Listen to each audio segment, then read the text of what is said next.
Shy Bro, Father James, Deacon Hank. Hey. But tomorrow or whenever this podcast is being released, It's recorded. It will no longer be Deacon Hank. It will be Father. Now, we were talking about this. Oh, that's right. With a shout out to, by the way, Chris and Mary Therese and Sam and Patsy. Long-time listeners, first-time callers. That's awesome. Had us over for dinner. But we were saying, what are you going to go by, Father or Deacon Hank? Is it going to be Father Henry, Father Hank, Father Lion? Ooh. And the Father Lion seemed to get some appeal. It's unique. We'll see what sticks with people. Okay. Gotta be a man of Father the people. entering the lion's den. Ooh, I like that.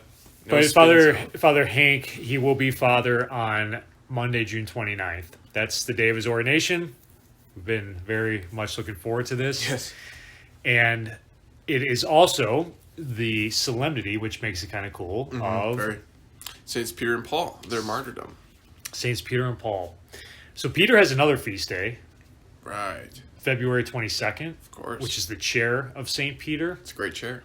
And I kind of like that feast day too, because it's always right around President's Day. And I always that's make, cool. obviously, the connection with Peter's the prince of the church. He's the first apostle. He's the founding father. He's the George Washington of the popes. That's right around Lincoln and Washington's birthday. But Peter and Paul. So we wanted to talk about them. Also, at that, the question was asked to us, who's your go-to saint? Oh, yeah. It was kind of a fun conversation. And Yours go-to saint was... mine was St. Peter. It's pretty cool. Mine was Saint Therese. St. Therese, yeah. It's kind of, if someone were to ask you, friends, what would you say? Like, who's your go-to saint? If you had to pick one, it's a difficult question, but Maybe confirmation saint. yeah.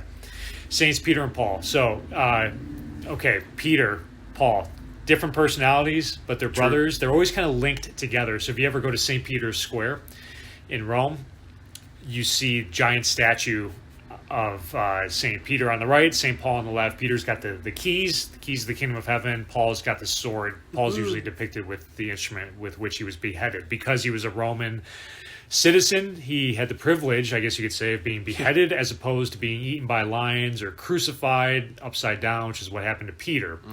In the year 70 AD or so, he was martyred by the Emperor Nero in the Circus of Nero, which is on the side of the Vatican Hill, which is why it's called the Vatican today. Not a happy circus. Constantine, yeah, no dancing elephants there and clowns. Constantine came along a couple hundred years later, found the spot where Peter was buried in a poor man's grave on the side of this hill, took out the bones, and he built St. Peter's Basilica around it. And that basilica lasted until the 16th century when it was rebuilt. And that's what we have standing today. The great architects like Bernini and Michelangelo and all those guys contributed to that beautiful church that we see today. And underneath the high altar are the bones of St. Peter himself. So why do we like St. Peter? Why do we like St. Paul? Do you have a favorite amongst those, Deacon Hank? Amongst the two. I think for different reasons. St. Peter...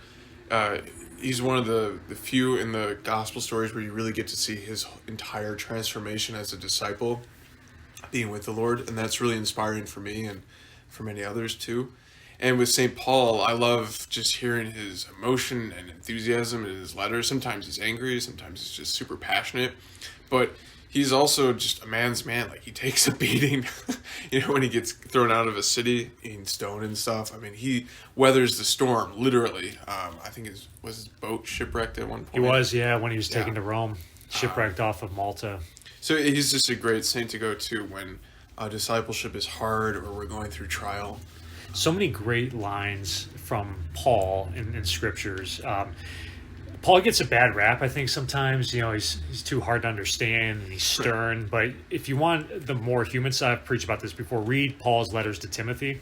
Okay, very beautiful, right? Paul's writing to his little apprentice. Spiritual son. Yeah, and it's very beautiful. And then he's just so many great lines that I have like written all over, in my journal or taped up in the mirror.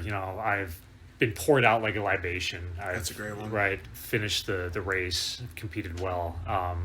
Is no longer I who live, but Christ who lives in me. And it's the perfect one for ordination too, because I think of that line that you said of being poured out like a libation. I think that at the moment of the ordination when we prostrate ourselves on the marble.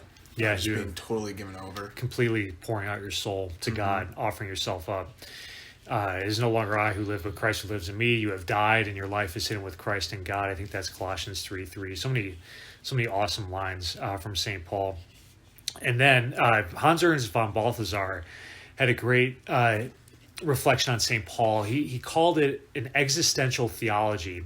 Ooh. And he said really the only other saint, interestingly, and Deacon Hank mentioned this, who kind of was like that was St. Therese, St. Therese of Lisieux. So their theology, obviously Paul wrote his letters in the Bible. Therese didn't really write much other than her biography, but how they lived was a theology. So you think about writers like Hans Ernst von Balthasar who write systematic theology, or they maybe have a creative way of thinking about God and the church. Well, these guys and St. Therese, just by the very sense of how they live their lives, how they pour themselves out to God, that was a lesson right there. That was a theology. So I kind of like that sense of existential theology with St. Paul. And I love, there was a great point too about Peter's transformation that you see, right? Yeah. He starts off as the impetuous fisherman, and then a disciple, but he still doesn't quite have it figured out. He's got the boldness, I'll follow you, Lord, wherever you go. And then Jesus says, you're going to betray me, and get behind me, Satan. Right. Jesus calls him Satan. Good days, bad days. Even after the resurrection, right? Peter doesn't recognize Jesus by the shore. He jumps into the water. And the transformation really won't be complete until he's hanging upside down on the cross in Rome. I think it's St. Ignatius of Antioch has that great line of, we are not disciples until we enter heaven, and we are always people of the way. We're always growing in discipleship, and it's not until we have completely given our life over that the discipleship is complete. I always find myself praying with Peter. I did a lot in seminary, especially because I was in Rome. But I mean, just the sense of I feel like Peter was very relatable. If I messed up, if I said something stupid, like the cardinal yelled at me, I would and I'm feeling bad about myself, like I'm an idiot. Gosh, you're an idiot. Why? So stupid. I would go to pray, and there would be Peter sitting next to me, be like, hey, don't worry. I was in the same boat. Jesus called me an idiot too. So you'll get through this. Yeah. Difficult decisions, right? You have to leave some place you don't want to go. I mentioned that, right? Peter had to leave Galilee. That was his home, go to Rome, which is a brutal city, and that's where he would end his life, but he trusted in God, right? So there's a lot of things when we're struggling. I like Peter because he's very relatable. He went through a lot of those things too. I like that line, St. Peter saying, I was in the same boat as you, and Jesus got into that boat, and he stayed. Ooh, so deep, so deep. So final quote that I want to leave you with. Arnold Lunn writes, to the ordinary Christian, God is a belief. To the saint, a lover. To the ordinary Christian, God is a belief. To the saint, a lover. Peter and Paul believed in God, but more importantly, they loved him. Christ is the tremendous lover, so hopefully these two great men, saints, apostles, can pray for us to also love God as well. Peace. God bless.